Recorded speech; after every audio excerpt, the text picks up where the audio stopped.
Hello everyone, in this video, I will show you how to fix the Ubisoft Connect Please install Ubisoft Connect error. First, find the Ubisoft Connect installer file on your computer.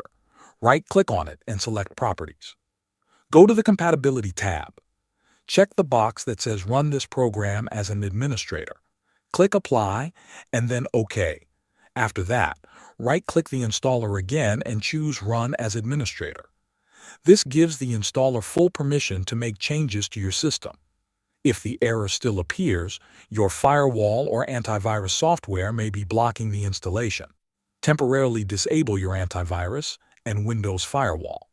Make sure you only do this while installing, and enable them again after the process is complete. Open the control panel. Click on Programs and Features, find Ubisoft Connect in the list, and uninstall it. Now press the Windows key and R again. Type %local app data % and press Enter. In the folder that opens, find the folder named Ubisoft Game Launcher and delete it. Restart your computer. Finally, download and install the latest version of Ubisoft Connect from the official website. Thanks for watching.